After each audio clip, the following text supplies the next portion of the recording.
नमस्कार साथियों, मैं सौरभ रुद्र यूट्यूब चैनल में आपका स्वागत करता हूं। आज सुप्रीम कोर्ट का एक जजमेंट आया था जो बुलडोजर रोकने के पर निर्देश जारी किया गया था।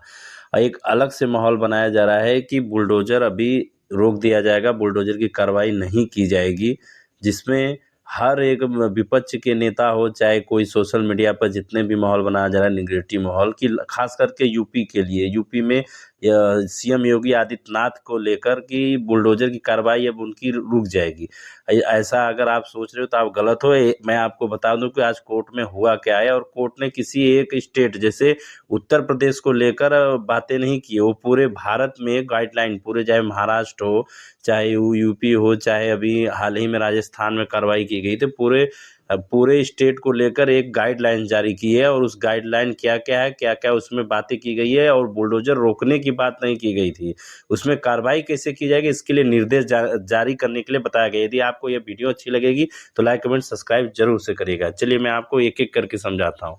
देखिए, जो दो जजों की बेंच में जो अभी माननीय सुप्रीम कोर्ट ने निर्देश में जारी किया गया था, सुनवाई करते हुए सभी वकील जो थे वहां पर पहुंचे थे। सरकार की तरफ से जो सरकारी वकील होते हैं वह भी पहुंचे थे, यूपी गवर्नमेंट की तरफ से भी पहुंचे थे, और हर स्टेट की तरफ से पहुंचे थे। वहां सुनवाई के दौरान पर यह बताया गया था कि जो अधिकारी होते हैं, जैसे आरोपी होते हैं, कोई अगर आप बुलडोजर का पहला नाम सुनते ही आपको यूपी में आता है। यूपी में सबसे पहले योगी आदित्यनाथ जी का जो बुलडोजर कार्रवाई किया गया था, सबसे हिट और सबसे ज़्यादा प्रसिद्ध माना गया था। इसमें देखिए, पहले से ही यूपी सरकार ने अपना एफिडेविट यानी एक हलफनामा सुप्रीम कोर्ट में दायर कर दिया गया था उनके वकील महतो जी के द्वारा, कि हम किसी भी पार्टी का जो एक्शन लेते हैं उस पर क्या होता है, हम पहले 15 दिन नोटिस पहले देकर ही हम उसको जो उनका मकान है या घर है जो भी हो उसको ध्वस्त करते हैं।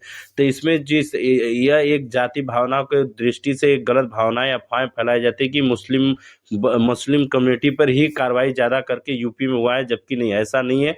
हिंदू कम्युनिटी में हुआ था। जो वाराणसी में वरुणा नदी का जब बन रहा था तब उस पर भी वहाँ के भाजपा के उपाध्यक्ष के मकान भी गिराया गया था, और बरेली, कानपुर, हर जगह देखा जाएगा उसमें हर जगह क्या है। लेकिन जो पत्थरबाजी और जो क्राइम करने की ज़्यादा सोचते तो उसमें क्या होता है कि उसकी एक्शन थोड़ा जल्दी कर दी गई थी। तो आखिर किसी का जो घर है, घर तो भाई अपराधी है, उसका उजड़ेगा, साथ में जिसका घर वह उजाड़ रहा है उसका भी तो किसी का घर उजाड़ रहा है।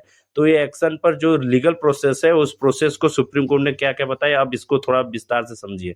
देखिए, इसमें सुप्रीम कोर्ट ने बताया कि अगर पहली जो बातें निर्देश में बताया गया है कि यदि जो नाले, सड़क और रोड के किनारे जैसे रेलवे लाइन हो गई उस पर अगर किसी का अतिक्रमण हो तो उसको जल्द से जल्द कार्रवाई करके हटाया जाना चाहिए। लेकिन अगर उसके अलावा कहीं दूसरे जगह प्रॉपर्टी पर अतिक्रमण है, सरकारी संपत्ति पर, तो उसको 15 दिन की नोटिस, साथ में डीएम एसडीएम के साथ उनकी वीडियोग्राफी, और उनको 15 दिन की नोटिस के बाद शिफ्ट करने के लिए पहले बता दिया जाए। अगर वो गिरा लेते हैं तो ठीक है, अगर नहीं गिरा पाते हैं तो उसको ध्वस्त सरकार के द्वारा किया जा सकता है।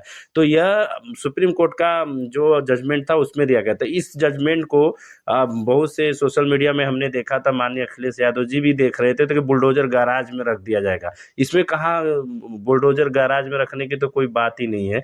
हर जगह आपको ये माहौल बनाया जा रहा है कि अब एक्शन तो तब भी पिछले भी हुआ था, और अब भी लीगल प्रोसेस से ही एक्शन होगा, चाहे वह कोई भी हो, अपराधी हो चाहे वो कोई हो। लेकिन जो अपराध करता है या अपराधी किया था उसका जल्दी एक्शन हुआ था, तो उस पर छाती पीटने की कोई बात नहीं। लेकिन यदि आपको ये जानकारी अच्छी लगी तो लाइक कमेंट सब्सक्राइब करिए।